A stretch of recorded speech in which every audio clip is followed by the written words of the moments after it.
Look at that, we're not on the couch. That's mainly because I'm going to be working on this after I show you what's in here. This came from Liberty Arms, actually specifically Daniel, because he wanted to contribute to the channel, and he's an amazing dude. But if you are looking for his stuff, go ahead and hit them up. Liberty Arms is in Harrisonburg, Virginia. I can't link them, obviously. But if you want to get a good deal and talk to some good people, hit them up, tell them I sent you, and have yourselves a good old time. A Merry Christmas as well. But inside the case is what he called a project gun. This is an auto ordnance government style 1911. And when he said he was bringing it, I didn't exactly know what to expect because he said it was going to be a project gun. And he wasn't wrong. It had some questionable grips on it, and one of the screws is in there. Those threads are trash, so I need to get some inserts. But for now, let's take a look at what it is. This is the GI style. However, somebody modified the shite out of it. Oh my goodness. True project gun there. Look at that. I'm thinking I'm going to wind up having to put some JB Weld or something in there. Maybe just some epoxy, that way it could come apart again at a later date. But yeah, this is a GI style that somebody put a set of night sights in. God knows if it'll shoot accurately. But yeah, GI style 1911, chambered in 45 ACP. Auto Ordnance is owned by Kahr, and they manufacture a lot of guns, including their own lineup, but they also own Auto Ordnance, which makes it Thompson, a bunch of 1911s, and they own Magnum Research, which is Desert Eagle.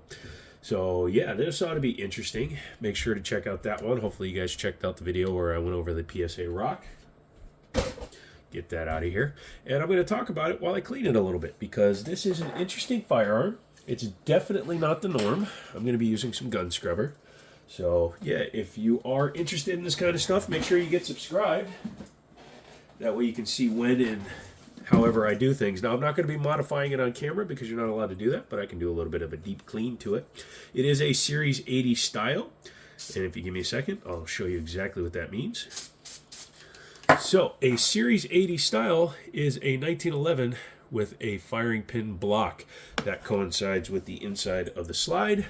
So much like modern striker fire guns, this has a safety that has to be pushed up in order for the firing pin to continue and strike the cartridge. The U.S. government asked Colt to initiate that. That's why there's Colt Series 80s. They were the ones that developed it. They also had another version of it that I believe Kimber runs.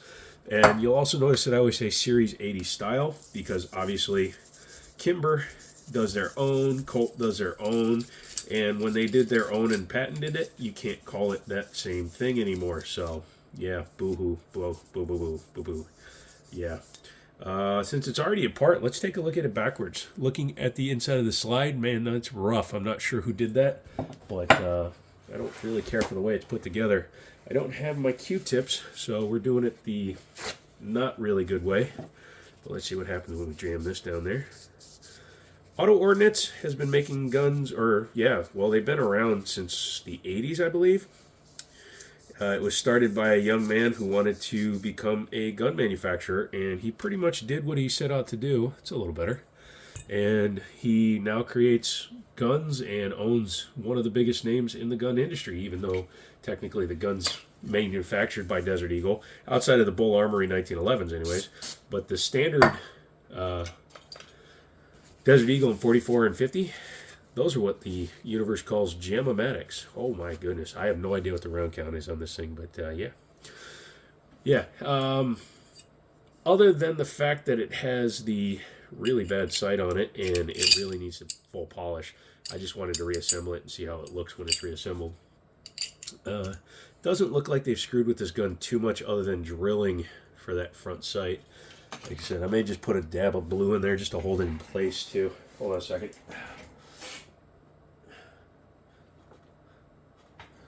And normally I use Wilson, but today we're going to use Slip 2000. Might as well try that since it was the one I just grabbed.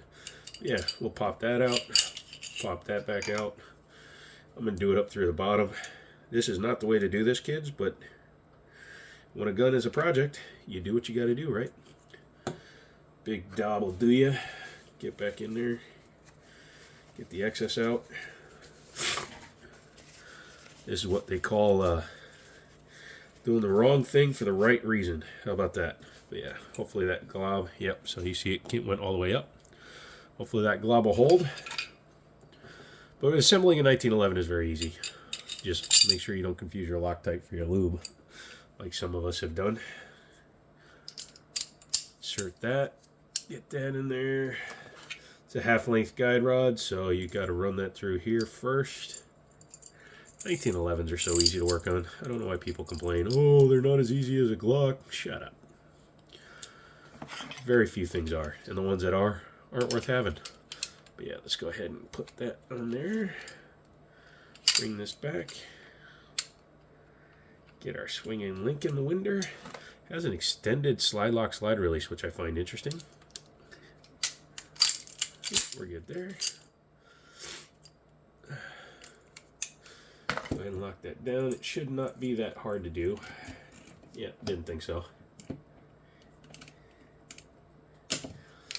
Yeah, very easy to put back together. So what we're going to do here, bring the slide back to the reassembly, pushing up and in at the same time. Yeah, there we go.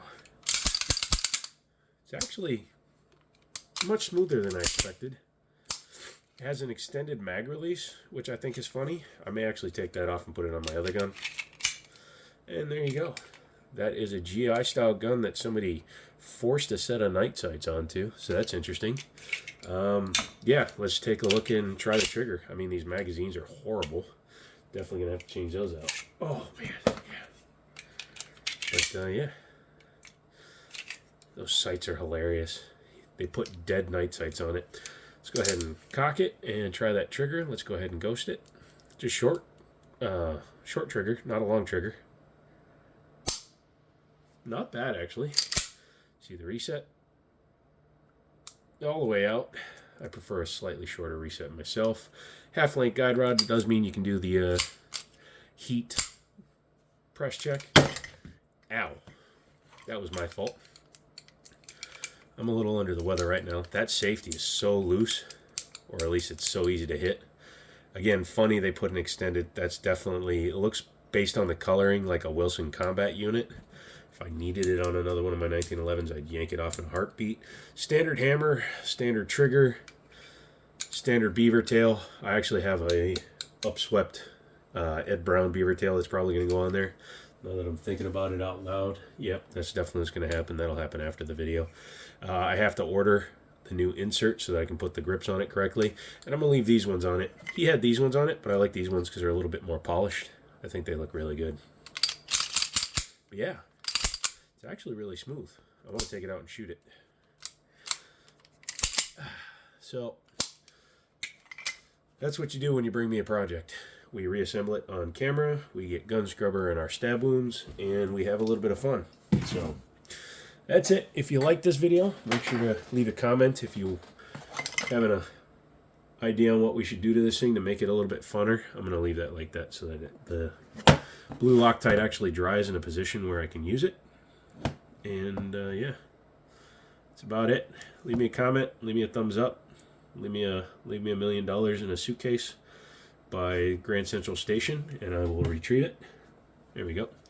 Come back for the next video, and as always, I'll talk to you later.